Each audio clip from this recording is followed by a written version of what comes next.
مکہ مکرمہ کے افق پر جب ذی الحجہ کا چاند پہلا نظر آئے گا، ذی الحجہ کی پہلی، دوسری، تیسری، آٹھویں، جب نویں ہوگی تو پوری دنیا کو اپنی چاند کی تاریخیں چھوڑ دینی پڑیں گی اور مکہ کی 9 تاریخ کو جا کر ایک ساتھ حج ہو۔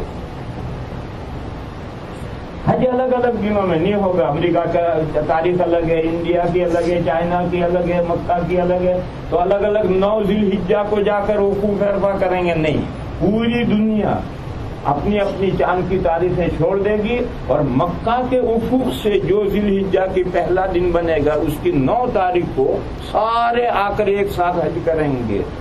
قل ہی مواقیت للناس، لوگوں کے لیے یہ چاند الگ الگ اوقات مقرر کرے گا اور حج کے لیے وقت مقرر تھا، حج کو الگ کیا۔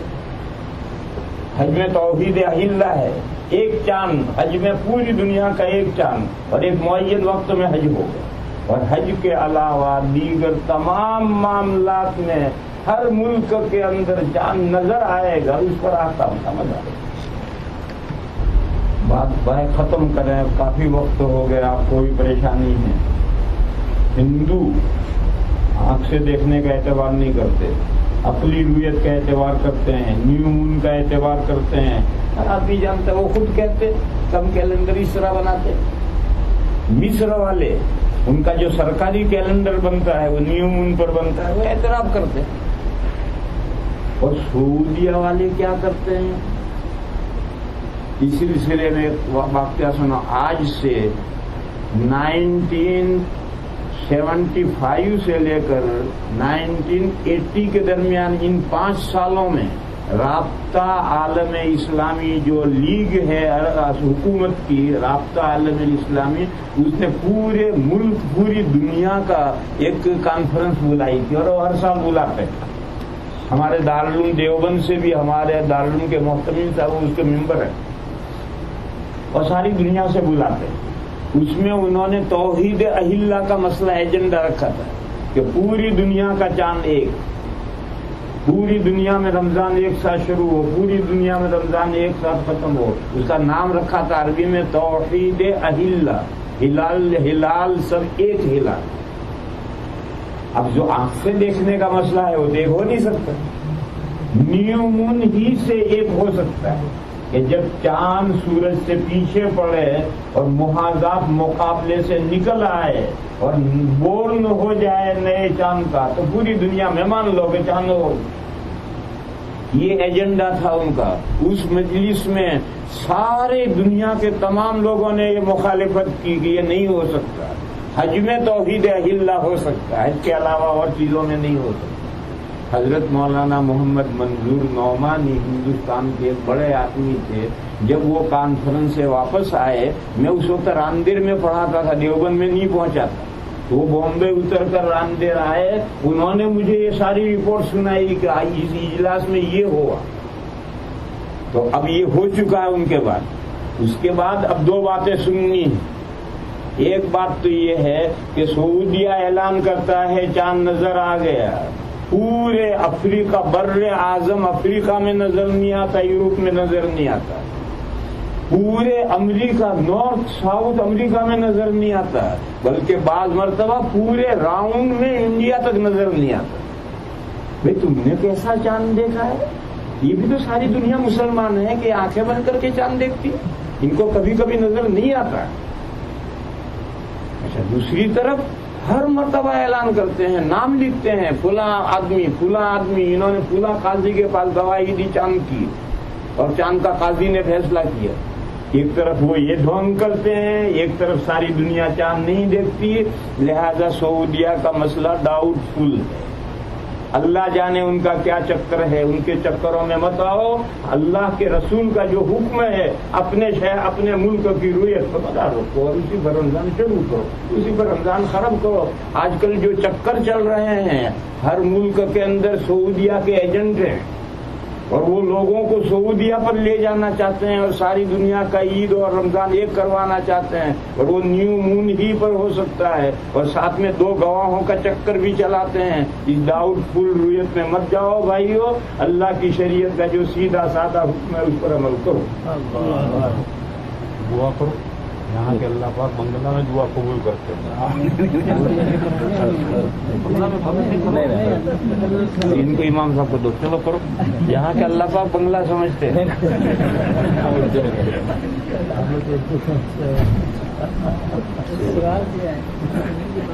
سوال کا کرو رہا نہیں.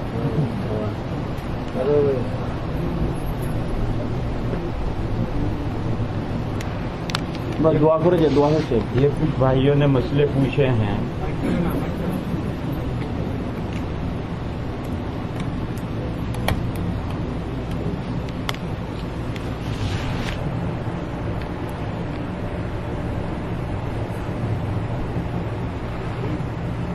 تین مسئلے پوچھے ہیں, اس میں سے دو مسئلے تو اس ٹاپک سے متعلق نہیں, کام کی باتیں دوسری ہیں.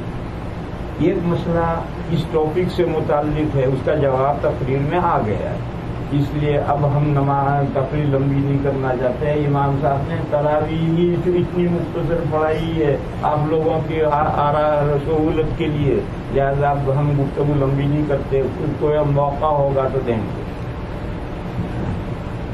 اللهم صل وسلم وبارك على سيدنا ومولانا محمد وعلى آل سيدنا ومولانا محمد بعدد من صلى وصام. اللهم إنا لا نحصي ثناء عليك كما أنت أثنيت على نفسك. اللهم يا حي يا قيوم برحمتك نستغيث, يا ذا الجلال والإكرام برحمتك نستغيث. یا الہ العالمین ہماری حسنات کو قبول فرما, یا اللہ ہماری خطاؤں سے درگزر فرما. اے میرے مولا ہمیں صراط مستقیم پر مضبوط فرما. یا اللہ حق کو سمجھنے کی بھی ہمیں توفیق عطا فرما, غلط کو سمجھنے کی بھی ہمیں توفیق عطا فرما, اور حق کی پیروی کرنے والے بندوں میں ہمیں شامل فرما. یا اللہ جو ہم میں بیمار ہیں انہیں شفاء کاملہ عطا فرما, جو ہم میں سے کسی بھی ٹینشن بیماری میں یا کسی بھی فکر میں پریشانی میں ہیں ان کے ٹینشن کو دور فرما. یا اللہ اس مجمع میں جو خواتین ہیں جو مرد ہیں ان کے دلوں میں جو ارمان نیک تمنائیں ہیں میرے مولا سب کی نیک آرزویں پوری فرما. اے میرے مولا اس ماہ مبارک کو وصول کرنے کی ہمیں توفیق عطا فرما. ہمارے روزوں میں برکت پیدا فرما, ہماری نمازوں میں برکت پیدا فرما. یا اللہ ہماری عبادتوں کے انوار سے ہمیں مالا مال فرما. اے میرے مولا ہماری مغفرت فرما, ہمارے ماں باپ کی مغفرت فرما, ہمارے رشتہ داروں کی مغفرت فرما, اور تمام مسلمان مردوں کی اور مسلمان عورتوں کی مغفرت فرما. اے میرے مولا اپنے فضل و کرم سے اور اپنے حبیب پاک صلی اللہ تعالی علیہ وسلم کی برکت سے ہماری دعاؤں کو قبول فرما. سبحان ربک رب العزت عما یصفون, سلام علیکم.